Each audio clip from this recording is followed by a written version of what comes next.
Welcome to the Combat Intelligent Athlete Show, where we talk and punch our way through achieving peak performance on the mat, surviving the street, and how to take on the martial arts of everyday life and win.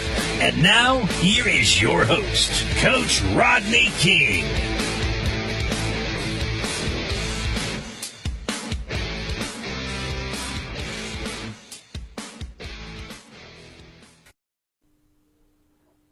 Hey Mick, can you hear me? I can hear you, Mick. Can you hear me? Yeah, good. So how are you doing? Hey, not too bad. Just been running around all day doing things. Life gets in the way, as it usually does, you know. Absolutely, man. Well, are you happy just to jump straight into this? Yeah, I suppose so. Yeah, man. So. Let's just get into it. So I thought, look, you know what? I know you're not big on kind of giving, major backgrounds, and I get where you come from on that, but maybe just give a short overview of at least, where you situate yourself right now and how you see your role within the sphere of martial arts, self-preservation, and so forth. Yeah, you know what? I've kind of ended up in a place where, to me, it's not really about the martial arts stuff anymore. I kind of got bitten by that bug when I was real young, went crazy on it, and then I kind of got weaned off that because I was doing a lot of work that was requiring a lot more kind of pragmatic stuff, and I found that's what I preferred, to be honest. So the place where I'm at right now is everything I do is just that pragmatic focus. So I don't do it. I don't do the martial arts stuff even recreationally or out of interest anymore. Really, to me, it's just, and it's a cliche. It's just a tool in the box, to use that old chestnut. And I have no issue with martial arts as such at all. It's just I kind of grew out of it, personally. I don't know how you feel on that. You train because you love the arts, etc. I do, but I think it's more. I think it's still more pragmatic, right? I think I generally use martial arts just as an umbrella term, and I think probably the reason why I use that term versus maybe not something else is that it's the most easily understood within society. I mean, it's something that most people, when you kind of bring that term up, they kind of have an idea of what you're talking about, right? I mean, we could define it in certain ways that some people may not understand at all. So martial arts for me is just kind of more of an umbrella term. But even within that, I'm still always focused on how would this ultimately apply in the reality of what it's designed for. And so at the end of the day, and I'm sure you would agree with that, right, is that regardless, I guess, for the reasons why people may train in martial arts, if we can just use that as an umbrella term, ultimately, I would think that everybody, at least to some degree, would like to know how to utilize those skills in self-preservation. Oh yeah, I think that no matter what people say, I think the initial draw is, can I improve my survivability? I think that's the initial draw of most martial arts. I think people might get into it for all kinds of spiritual and recreational reasons, but I think deep down, yeah, absolutely. I think the self-defense thing has always been the major draw for the martial arts. And I think that, you take the classical or the traditional, whichever term you would want to use, you took them back to when they were first formed, and for the reasons they were first formed, I think they would look nothing like the iteration of today, personally. I think whenever you stop using something functionally, then elements of ornamentation is bound to creep in.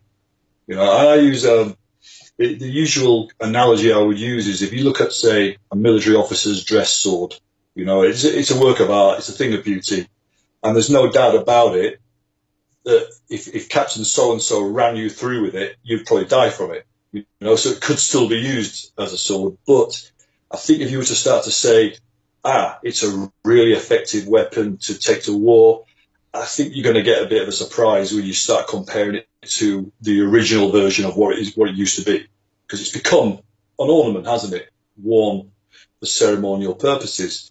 And I think a lot of martial arts have gone down that path. And undoubtedly, if any martial art guy kicks you in the head, you're kicked in the head, you know? So I would never say, well, that's not effective. I just think that they are surrounded, if you know what I mean, by a lot of extraneous material that, for me, I don't want. So I purely only want the 5% of any martial art that's really effective, you know? And I've just, gone down that path, is all it is. So I know some people don't agree with that, and it's good. It's fine, Everybody's entitled to an opinion, even me. No, absolutely. I mean, look, I agree. I think I guess it depends on the person, of course, and where they lie within that spectrum. And that's something maybe we can talk about, right? I think part of the problem is oftentimes is that it's kind of a paradox, actually, is that many people who train in martial arts don't live in parts of the world that would be considered violent or war zones, right? So, I mean, I guess you could do like a kind of a cursory kind of personal research if you wanted to, if somebody's listening to this. And often what I say is go and look at what is often presented as extreme versions of self-defense. And ironically, they are not in the war zones or the barrios or, the townships of the world. Where you tend to find these are actually in the middle to upper class neighborhoods of the world. Of course. And this is what's allowed absolute nonsense to flourish, because it's never going to get put to the test. The only time it ever gets tested out is within a purely confirmation bias environment twice a week for 2 hours in a hall somewhere, and it gets tested and it's effective. But the chances of it ever being used as is, minor, because the people training in it, the demographic who train in it, tend not to be the guys that are going in harm's way or who live in harm's way by default. Yeah. And I mean, somebody once said, there's a reason why you don't find these crazy systems in all the worst neighborhoods, but you will always find a boxing gym. So, and I think that rings true, to be quite honest. Yeah, absolutely. I mean, that's one of the reasons. I mean, I've talked about this previously, but as I was growing up, a lot of people who listen to the podcast and obviously follow me know that I was brought up in a really rough neighborhood. And what was really evident to me as a young adult, like a teenager, especially in my school, was that the guys that nobody picked on were the guys that did boxing. And that was actually one of the reasons why I gravitated towards wanting to train Western boxing, because I noticed that, you could be in the school and you could be training quote unquote martial arts, some of the traditional systems, and the bullies of the school or the tough guys of the school wouldn't give a shit one way or the other. They would still pick on you. But the boxers, they were left alone. And it was when I entered the first time I entered a boxing gym and I started training with Willie Tawil, who's now passed away, and he was a bronze medalist in the Helsinki Olympics. But it was quite evident why that was the case, right? Because it wasn't a stylized experience. It was, hey, here's some gloves. Let's get in the ring and let's put this thing to work. Well, it's honest, isn't it? You can't fake it. Yeah. There's a reason why there aren't, weekend, professional boxing seminars, where after 2 days you can get in the ring and have there's a reason for that. It's because deep down people know that they're going to get their heads punched in. Whereas every other kind of cockamamie system, there's 2-day courses in that, 4-day qualification, things like this. You don't get that in boxing or wrestling, etc., because it's too honest. You can't fake it. It's like any sport, you can't fake throwing a javelin. You can't theorize it. You can't talk about it. Yours either goes further than his or it doesn't. And that's why my biggest regret is I never followed the combat sport route when I was a kid, because I was bitten by the kung fu bug, and I pursued that, overzealously, to be quite honest.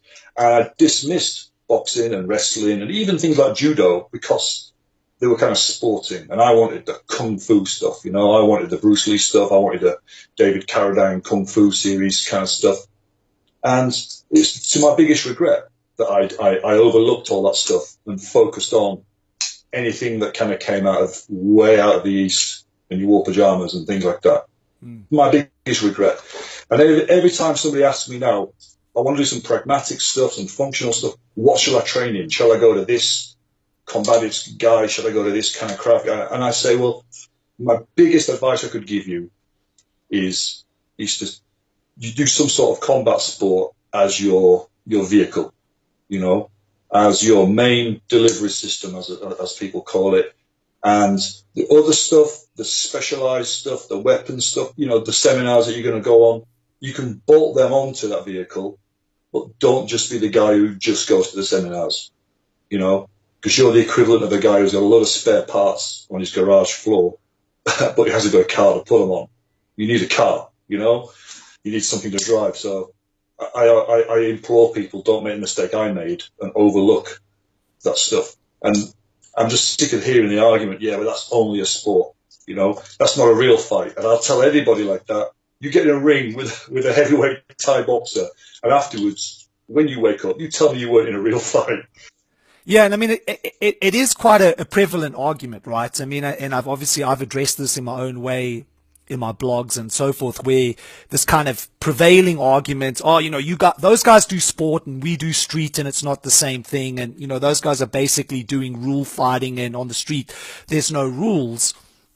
But as you noted, I mean, you know, if you got into the ring with somebody who is a highly skilled combat athlete, let's talk afterwards if you actually are going to turn around and say you haven't been in a fight. Yeah, it's ridiculous. I mean, you know what I like?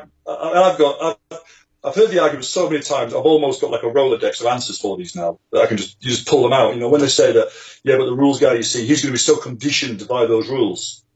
And I say, what? Hang on. What are you going to tell me now? He's going to get beaten up before he takes his shoes and socks off. Come on. You know? Or he's going to be so conditioned by those rules, he's going to abide by them in the middle of this kind of life or death fight. And I says, okay, so if he's conditioned by these rules, fair enough. Even if he fought by the rules, he'd probably still win that fight, to be quite honest. Because biting and eye gouging isn't the nuclear weapon a lot of people think it is. You know, getting punched in the head or kicked in the head, you know, or choked unconscious still applies more force to another human being than all those other dirty trick stuff.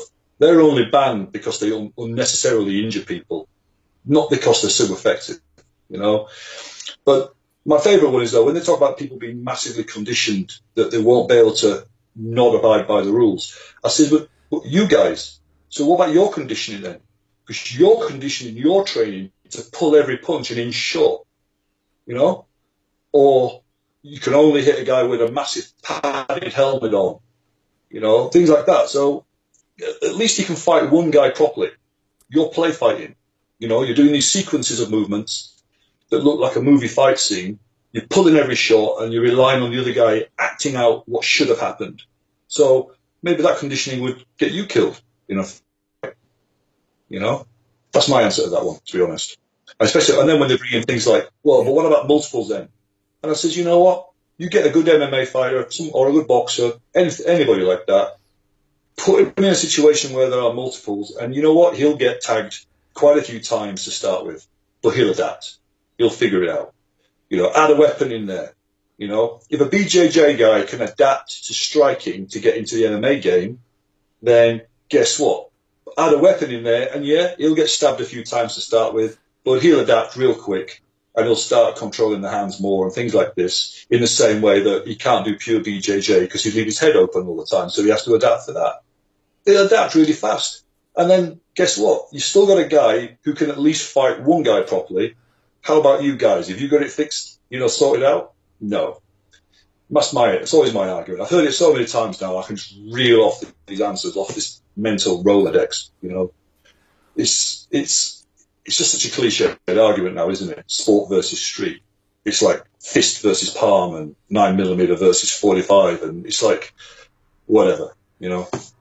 Yeah, I mean, I think you're right, and I think the reasons that you, or at least your rebuttal on that whole argument are really valid. And I think one of the things that I try to suggest to people all the time when we talk about training in a combat athletic base is that because you're training against a resisting uncooperative opponent, you're building certain attributes that are quite hard, if not impossible, to build when you're doing these kind of predefined sequences that you often see presented in the self-defense realm, right? I mean, in those predefined sequences, there's no opportunity to develop things like distancing, timing, what it's like to take a strike or to give a strike, or, for example, hitting a moving, aggressive target. I mean, these are things that are left out, but are going to be common denominators when you actually step into the world of self-preservation and you actually have to go hands-on and into personal violence. Oh, I ask questions at seminars. You know, I try to ask a lot of trick questions and try and get people thinking more than just spoon feeding them stuff. So it's a bit of Socratic method and a bit of, I don't know, Jedi mind fucking trickery. I don't know what you'd call it. But things like, you know, you ask a whole group of people, who here has seen a fight? And everyone puts their hands up, you know. And you know, even if you weren't in it, you've seen one, you've watched it on YouTube or whatever, you've seen a real fight. So I say, okay, so who's seen in that real fight anybody standing still? And everybody's like, no, doesn't happen. So, you know, we go ahead and we say, so can we assume then that in a fight, everybody's moving all the time? And everybody's in agreement. So I said, okay, so it's good. And, you know, my usual bag is to teach striking. And I'll say, okay, so who here practices hitting moving targets? And everybody kind of looks at each other and then suddenly realise, you know, we don't. Because I'll add, you know, not a pad that moves and then stops, gets hit, and then moves again and stops and gets hit, but a pad that's in motion the whole time and maybe coming straight at you. Can you hit that? Can you get that focal point and land that shot? Or is it something that you don't train and the first time you're going to have to try and do it is in a live environment? And what I try and do is that, you know, people talk about training scales all the time. One thing I like to focus on are the training voids, the things we should be practicing, but we don't. And we kind of hopefully manage to do it on the day. And I just feel that we can address a lot of those a lot earlier in training rather than just leaving it till when we start sparring, if you know what I mean. Yeah, and I think, you know, when you talk about sparring there, that's important too, right? Is this idea of intention, which I think is often left out when people are training in self-defense. When I watch a lot of the stuff that's put out on YouTube, as we've been discussing, I mean, it's a typical kind of process that you see, right? The guy has somebody feed them something. They go into their offensive blitz. They look like Jason Bourne, but the other person is ultimately not fighting back. And then the guy that's defending himself always wins. But what they don't take into account is this idea of intention, right? The bad guy has an intention and he is going to do whatever he needs to do to win that fight. And so ultimately what it means is he's not just going to stop the first time you hit him. He's going to keep coming back and he's going to keep coming back for more. And likely he's done it multiple more times than you have. And so he has that experience behind him as well. And he's going to bring all that to bear in that present moment. And so unless you're training against somebody who's fighting back, there is no way that you are going to put yourself in a position to actually be able to defend yourself. Absolutely. I mean, we can look at these kind of super state-of-the-art, high-level scenario training and things like that. And you still see classic old one-step sparring stuff in there, you know, from your first karate lessons when you were a kid, that sort of stuff. And these guys who are, I don't know, envisaging themselves as being these leading exponents, these cutting-edge kind of instructors, if you suggested, what about doing some one-step sparring, like the karate guys used to do, they'd probably laugh at you. But you think, well, that's actually what you're doing, to be quite honest. You're just doing a movie fight scene. And like you said before, though, the things you can't get from that is you can't get the weight shift dynamic of how to put some power in a shot. So you might be tapping those targets really fast in a blur of activity. But we all know that's going to change when you have to start to sink them in. Because the whole dynamic of how you hit and how fast you have to be when you've got to talk about things like penetration, you've got to kind of control the recoil you're getting from the shot. All that stuff, you can't get that when you're just tapping away at people. I mean, one of my favourite ones, you look at these guys wearing these kind of suits that cost a lot of money, and you think, with the way you're hitting these guys, I don't know why you bothered wearing that suit, to be quite honest. I don't think you even need a gun shield, you know? But you've got to have that intent, like you say. You've got to face a guy who's trying to do to you at least what you're trying to do to him at some point. I don't believe you have to do it all the time, because I think it can get quite destructive. But it's got to be the pinnacle of where you're going, at least, you know? And I think people miss out on that when they the issue statements like, you know, our stuff is too dangerous to spar with, or, you know, we don't want to train that mindset, with that reciprocal mindset. And, you know, okay, but you can modify standard sparring. So I don't do a lot of standard sparring like you would say in a boxing environment, but I do a lot of force on force, where two guys are trying to kill each other, you know, where everything is allowed. And we build up to that, you know. So the guys that just completely disregard it because their stuff's too dangerous, or they haven't figured out a way of doing real force on force with an active live opponent who has intent and he has the ability to do anything, and, you know, he's not bound by a script. I think those guys are they're doing themselves a massive disservice, and what a shock they are going to get when they suddenly come up against somebody who is trying to do his damnedest, and when they meet people who are a lot more resilient than you imagine. You know, people can take a lot of damage, as you know, and still be dangerous, you know, and without being like, you know, without saying overkill, you know, you've got to put in a lot of work on somebody to get them closed down. Got to put in a lot of work. They're not going to go down with one shot as prescribed. They're not definitely going to bend over when you hit them in the balls. They're not definitely going to fall over when you hit them in the head.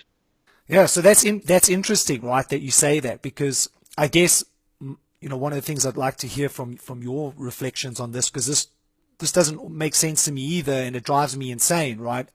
I guess before the advent of the internet, and especially YouTube, there was really little way to know what really went down, if we want to call it, in fights, right? And so you kind of had to just take it by face value that the person that was teaching you knew what they were talking about, and ultimately, unless you had been in multiple experiences in interpersonal violence, you really didn't have an idea of how this thing was going to go down. But now with the advent of, say, for example, like YouTube, we can argue that, I guess, the moral aspect of this, but the fact of the matter is you can go up on YouTube and you can actually find fight compilations. Anything you want, right? And we're talking about real, actual fights out on the street where people are going at each other, sometimes mass attack and so forth. And it's so evident from watching that. I mean, you don't even have to take a class in anything to be able to see what comes up over and over and over again. Yet still, we have all this other stuff being taught that is so far taken, you know, away from the realities of what it is to be in interpersonal violence, even though there are hundreds of examples of what this thing actually looks like. More than that, I mean, there's a term for it, isn't it? It's belief, and it's what you have to apply to enjoy watching a movie.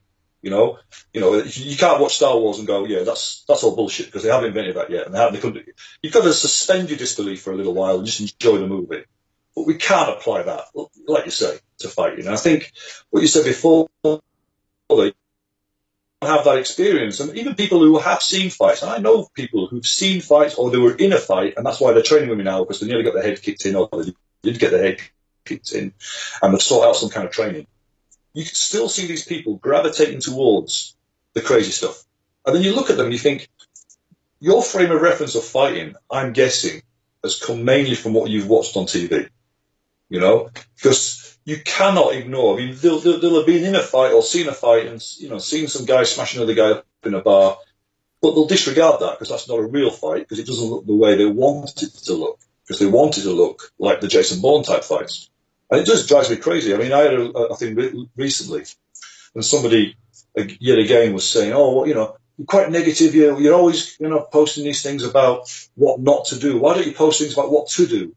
And what I did was I just went back down through my Facebook thing. I found, like, out of 60 posts, that was as far as my phone would scroll before it crashed, I think 5 were me being negative about something, you know. But anyway, it's what sticks in people's brain. And I says, how many times can I say to train this small skill set that we all know exists?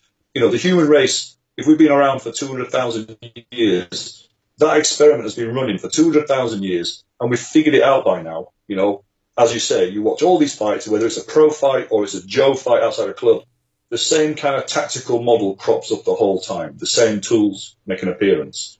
And only occasionally is there some kind of outlier, stuff comes in.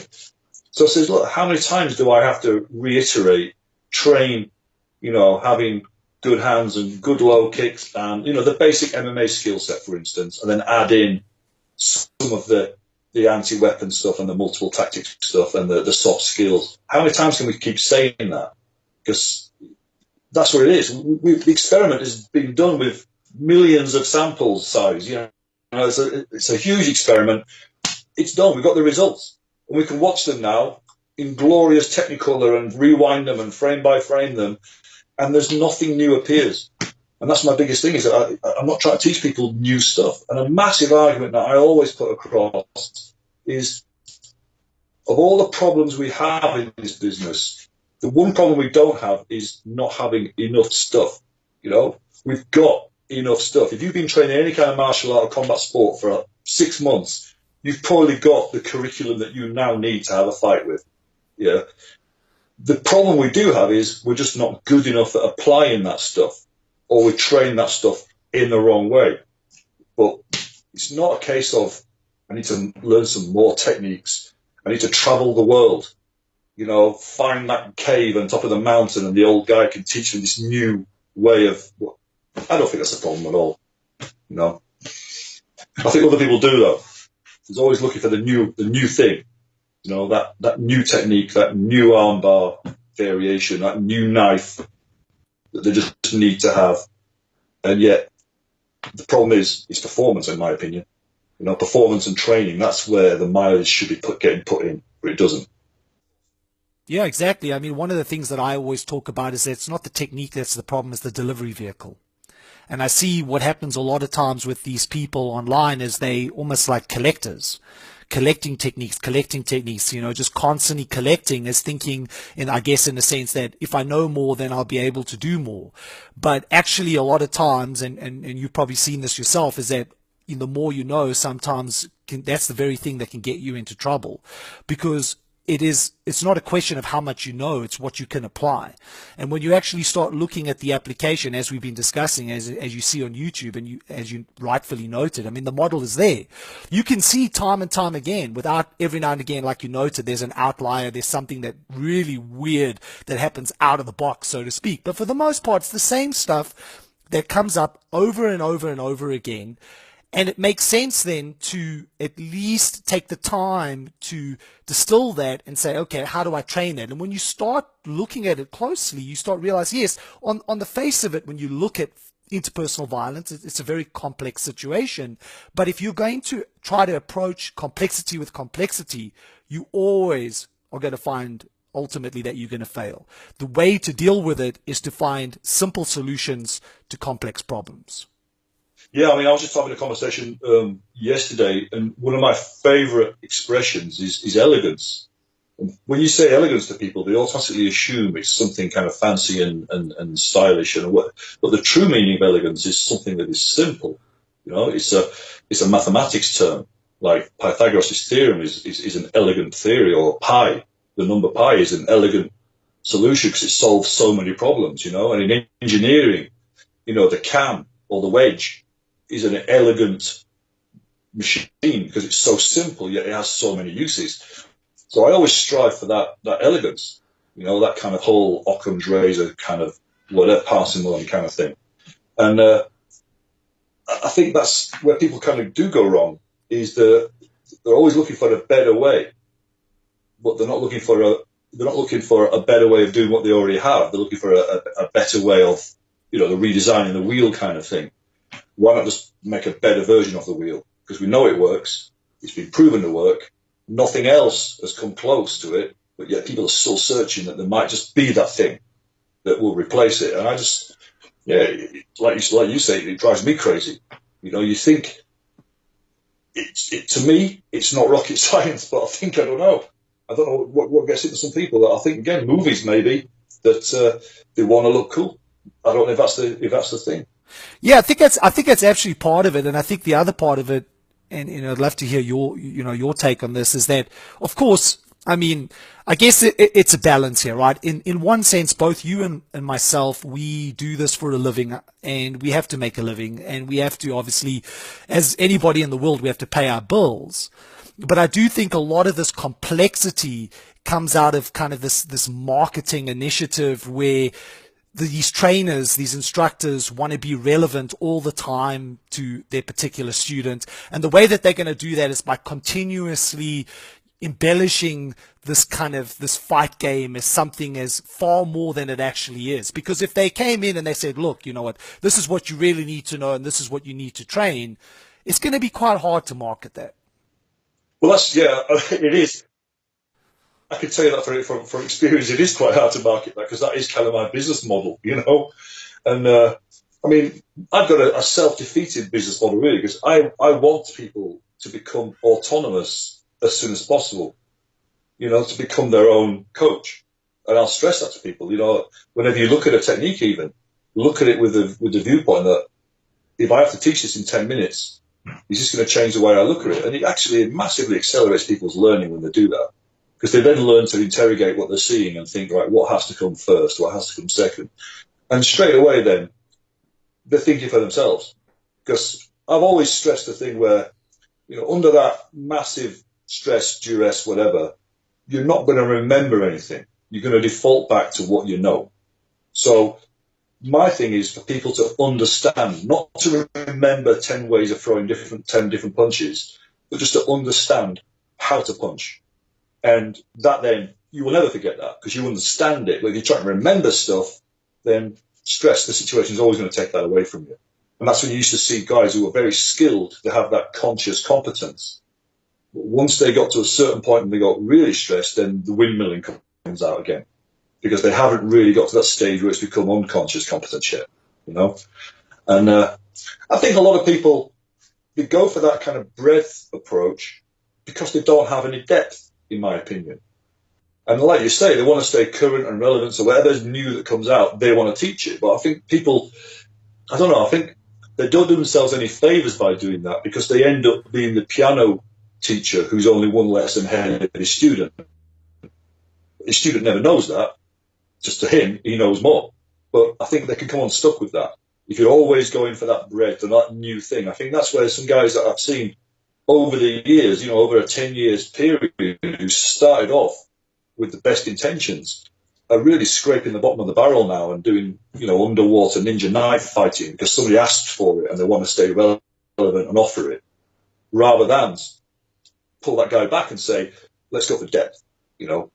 And that's what I try and do. I try and cover things in depth because I know it's a small skill set and I'm not going to add to it just for the sake of adding to it.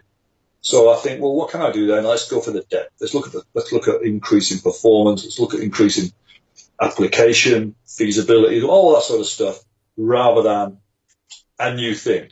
And I use the expression, you know, in sports, like boxers don't get tired of having the smallest skill set out of any of the martial arts or combat sports put together. How many punches have you got? It's a handful. So it's the smallest curriculum out of any martial art, yet boxers will spend 20 years trying to perfect it. They don't get bored. But the average guy who goes to a combatives class, if he's not learning something new every week, he'll leave and go somewhere where he can. It's that whole different kind of mindset, isn't it? Yeah, and I think that's even more prevalent today when we think about how the world has changed, right? We have people with really short attention spans, you know, the whole idea of instant gratification. And so all of that, I think, is playing into this. And I think a lot of times in trainers or instructors, maybe unintentionally kind of buy into it as well, you know, and start kind of moving in that direction because they feel if they don't do that, they're not gonna be able to keep the doors open. I think in some respects, though, as well, it's, I don't know, without being like kind of derogatory to be honest, but I think back in the days when the martial arts were the martial arts and there was none of this reality-based stuff around, if you suddenly turned up and says, I'm an instructor, put a black belt on, then you had to explain yourself. You had to have, you know, a bit to back it up. And I do and I don't miss that, to be quite honest. Because now, quite literally, with a phone call, you ring up one of the big organisations in the UK, for instance, just ring them up, pay the money, you get a certificate through the post, you are now legitimately an instructor of anything you want to call it. you know? And that's a good thing and a bad thing, because I don't believe in having to have this extensive lineage to earn the right to teach something if you're good at something. But still, I think it's a bad thing in other ways as well, because basically, as we see, anybody can be an instructor, you know?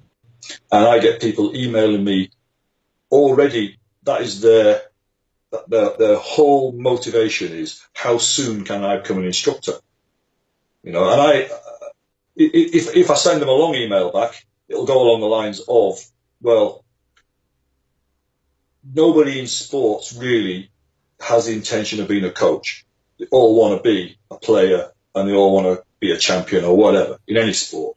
And usually they end up being a coach because they get old or they get injured or they find out they weren't actually that good, but they had the knowledge.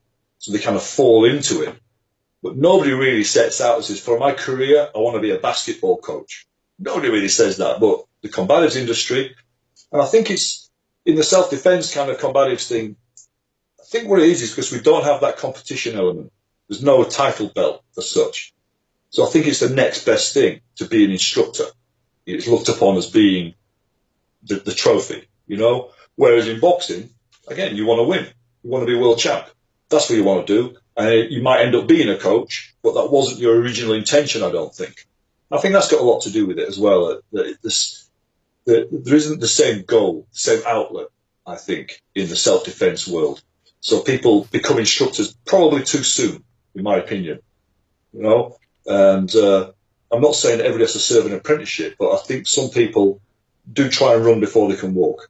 And they are one piano lesson ahead of their student, you know?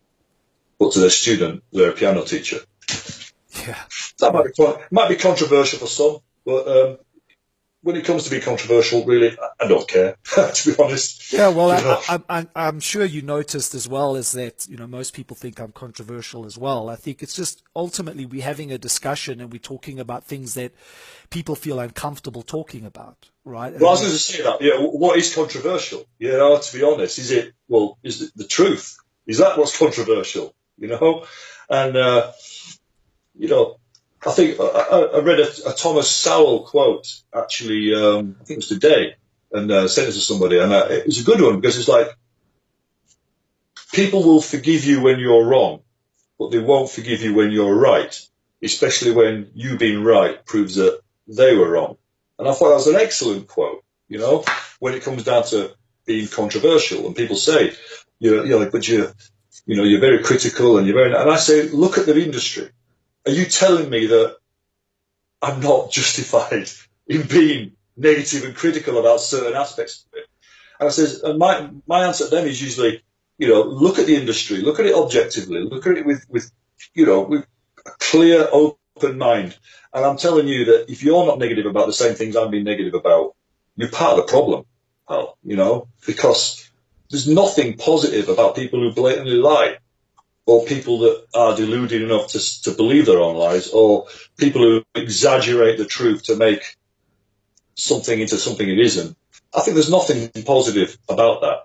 So, yeah, that's what I usually attack as such, if that's the best word to use. I think there's something else there too, right? I mean, it's probably going to be, as we've been talking, controversial, but I notice a lot of times is that the guys, and it's mainly guys, who don't actually want to play the game, so to speak. They don't want to put themselves in a position where they actually have to go up against resisting opponents, be that in combat sports or whatever, tend to gravitate more to the kind of unarmed combatives world or the reality-based self-defense world, however it's defined, because in that world, they don't actually ever have to prove that they have that skill set.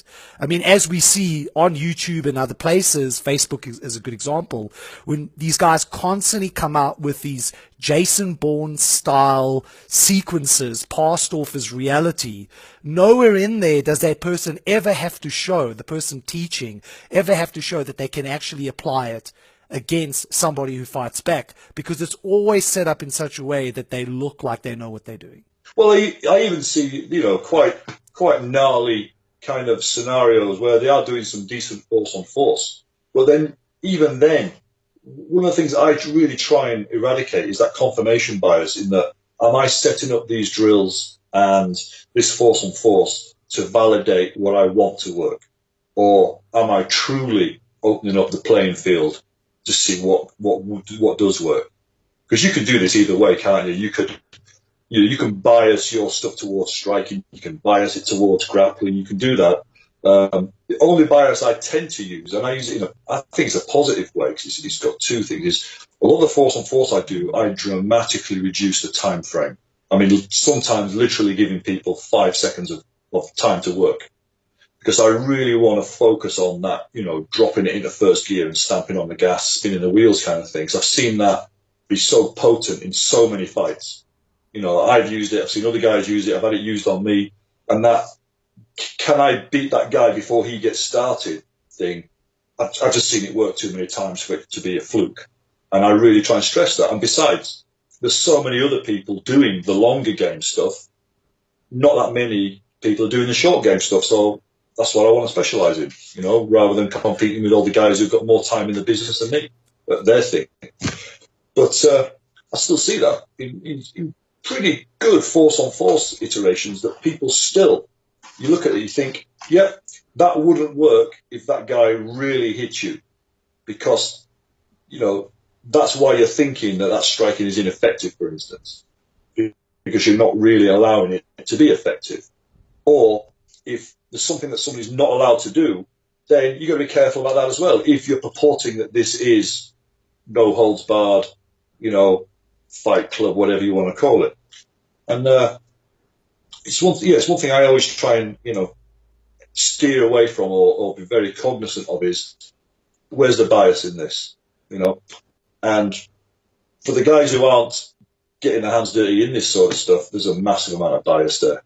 Just crazy. Like you say, the sequences, they drive me crazy. When people say, look at this training, it's like, that's not training, that's rehearsing.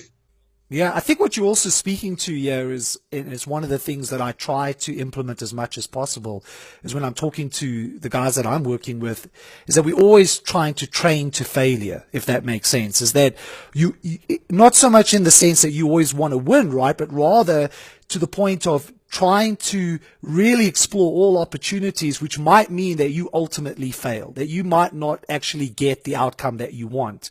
And in having that opportunity to fail, you are able to readdress the way that you approach these situations and look at it from a completely different perspective. Because I see that as a common denominator, as well as that, as I noted earlier, is that often in these cases in the reality-based self-defense world, the person that is quote-unquote defending themselves, the victim, is always ultimately becomes the victor. But nowhere in there is there an opportunity for failure, where things are not going right, where you're on the back foot and you're losing.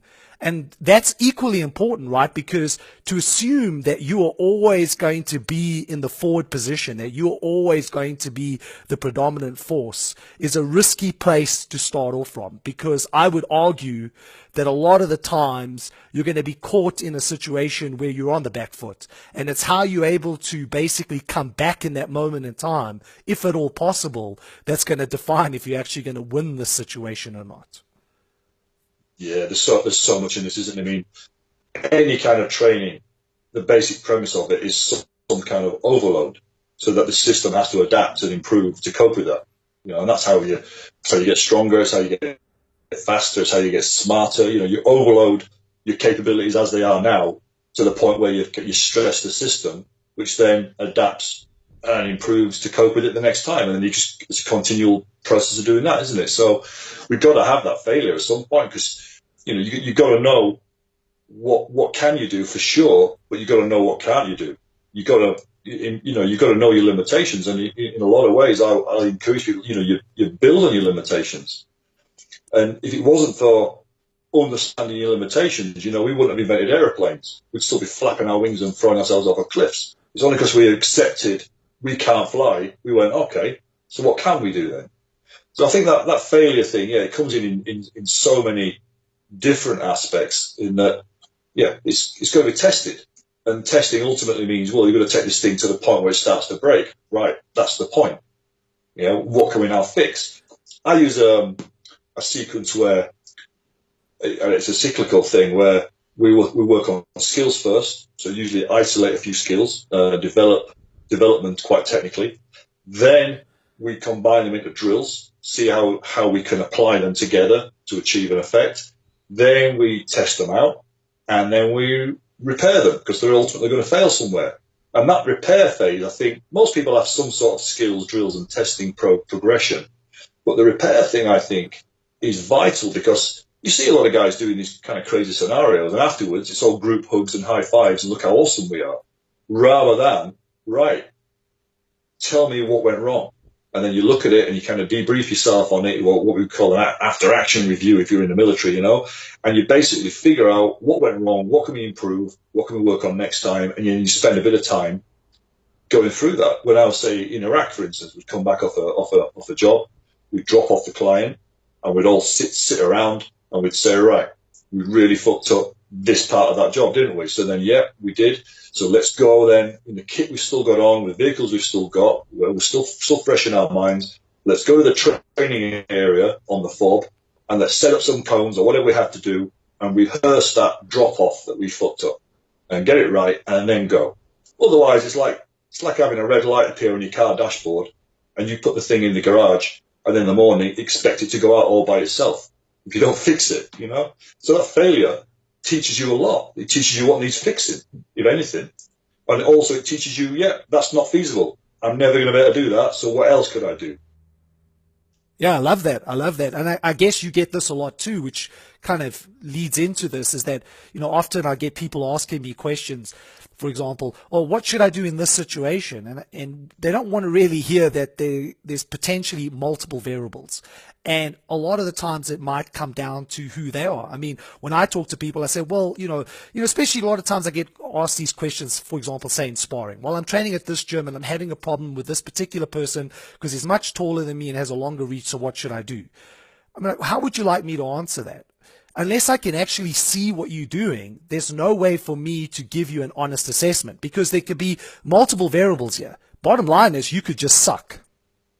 Well, people want that two-dimensional answer, don't they? They very much revolve around the sound bite, the T-shirt slogan, the glib, platitude. They want that kind of cool thing, always do this, never do this. And it's like, oh, come on, it's such a three-dimensional thing that just teaching or trying to get across the real concepts of positioning and moving yourself, you can't just sum it up in a couple of neat paragraphs. Always put your feet like this, and always. It's like, no, it's a dynamic thing, But people want it to be simple, and neat, and tidy. And two guys fighting, there's so many variables in that. It's just unbelievable. That can never be nailed down to an exact science, in my opinion. And also, that the thing when they ask that question, yeah.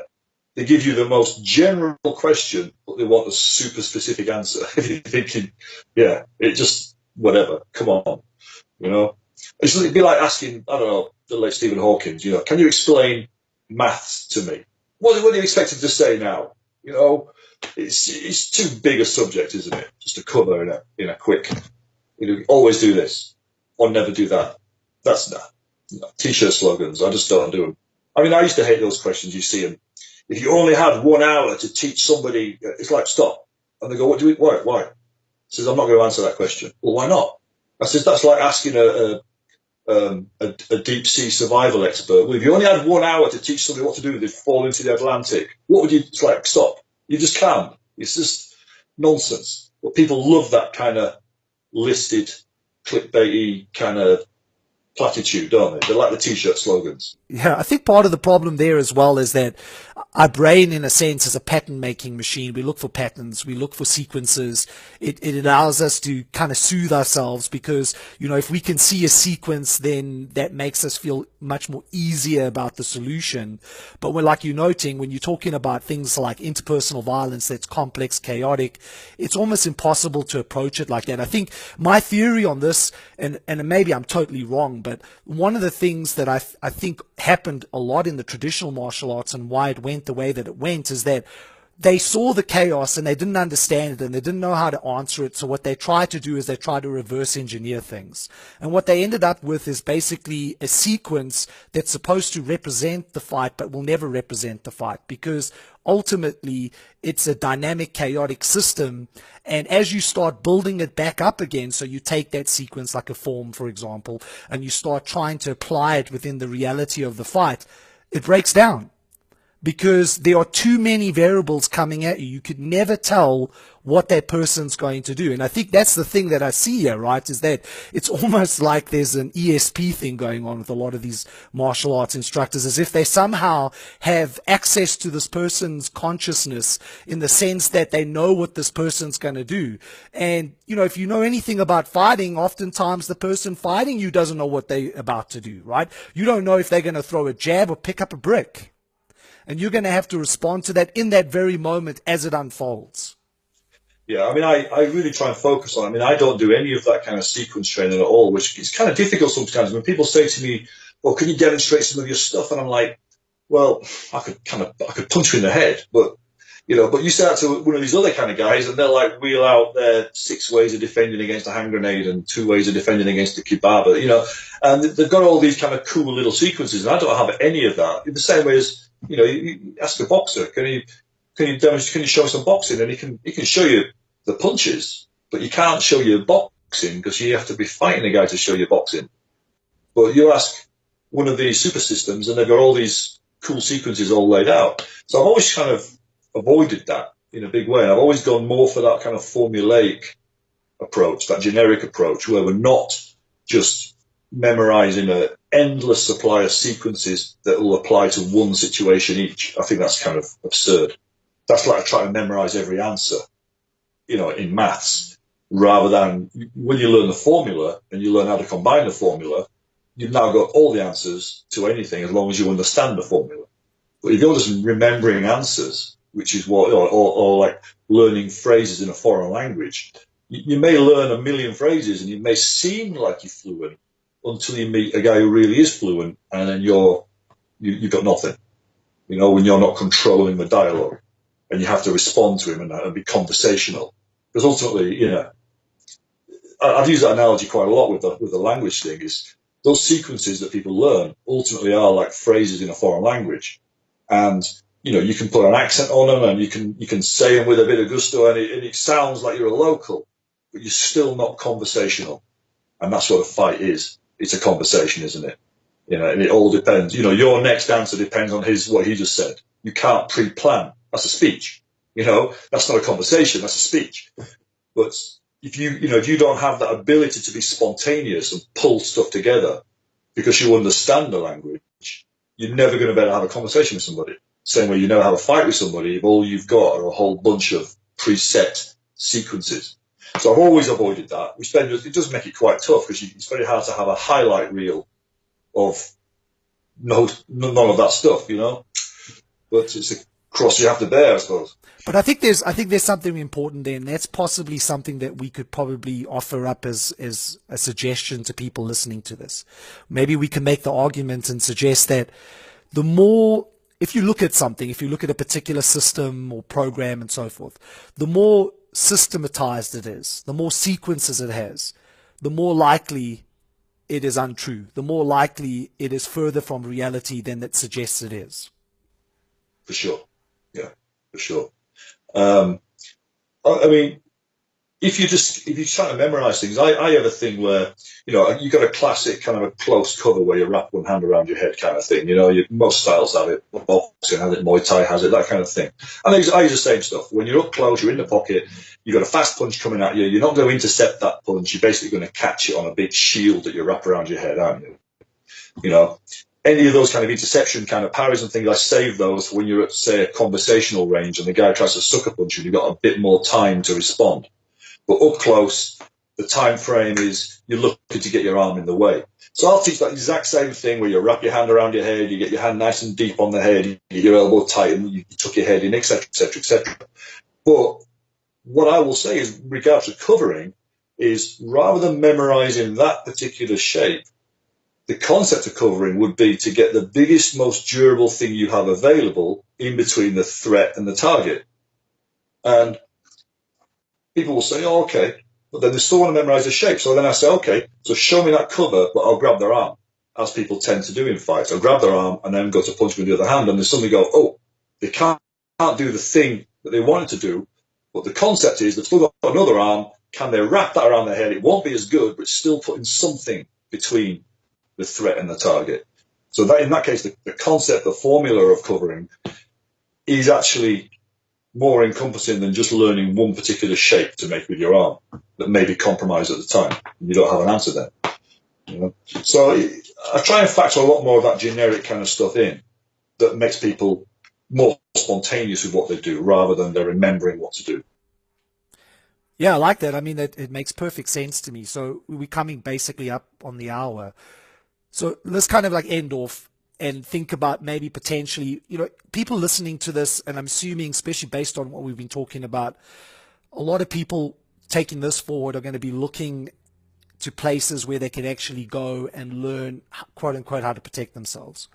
I mean, is there any advice that you would give them? Is there anything that they should kind of start off with, kind of before they even start looking, so that when they do look, they already have some idea, so they don't go down the rabbit hole and get lost into all the things we've basically been talking about to stay away from? I think that what I've suggested to people in the past is, when you're going to look at something, just ask yourself, could you insert that thing into the last real fight that you saw? Of those two guys windmilling each other in that bar or the parking lot or whatever. Is it spontaneous enough where it'll work in that reduced time frame? Could you just, take it away from the movies and stuff like that, but could you insert that as it is into the last real fight you saw? That's one of the things that, has that as your baseline, so to speak. And another baseline is, does it seem to make sense? Or are you being asked to suspend your disbelief or trust somebody on the basis that he's had more fights than you?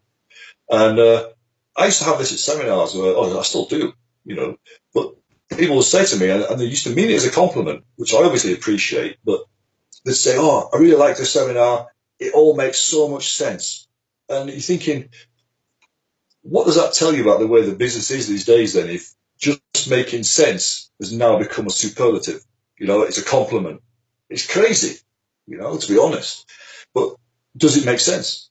Is there anything in there that looks like it's defying the laws of physics? And again, these guys, you say, would it work against a boxer? Watch a few boxing matches, watch a few Muay Thai fights, watch some MMA, whatever. Would it work against those guys, do you think? Honestly. Have that, what would you say, that reputational amnesia where you stop listening to what people tell you they want you to think about them, their big biographies and things like that, and just look at the facts.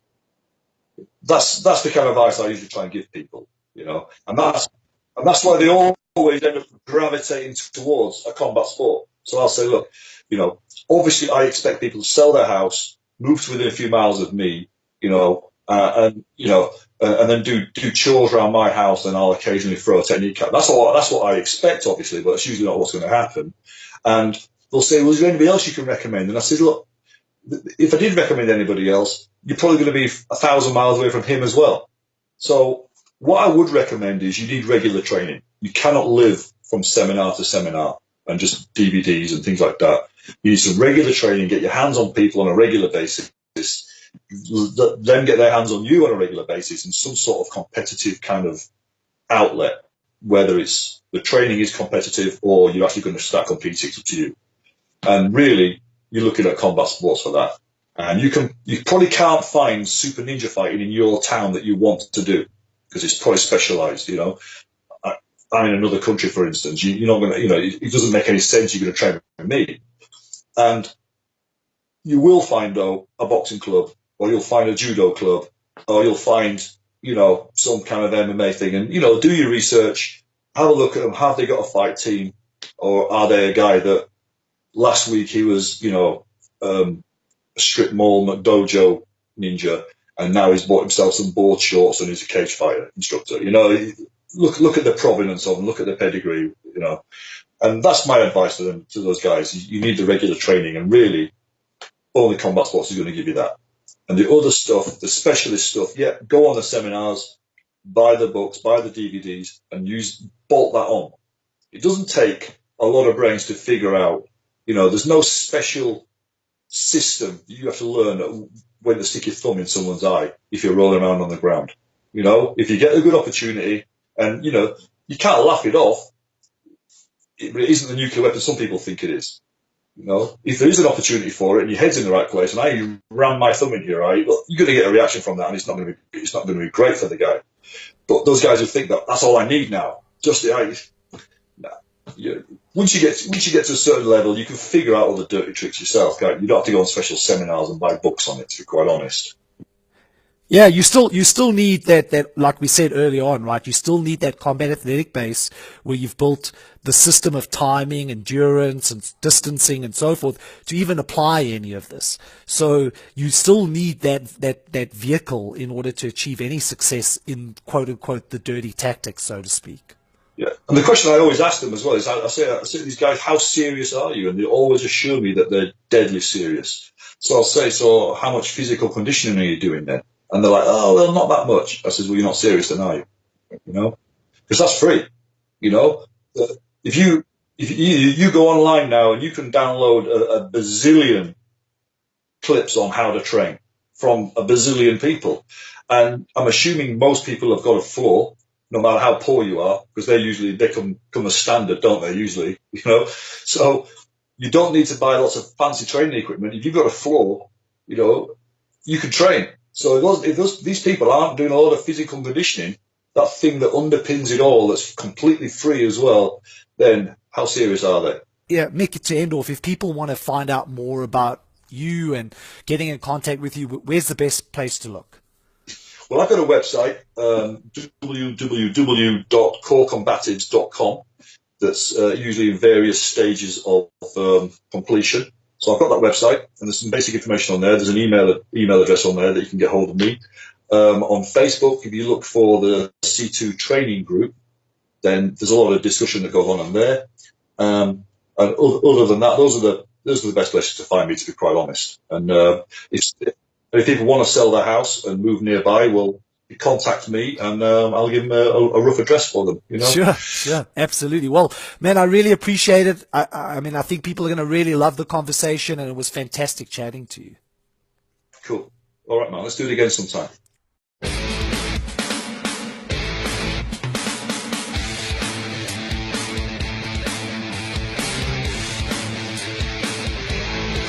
To find out more about our sponsor, Crazy Monkey, go to crazymonkeydefense.com, or to become a trainer, check out mastercrazymonkey.com. Until the next show, get out there and right hook life.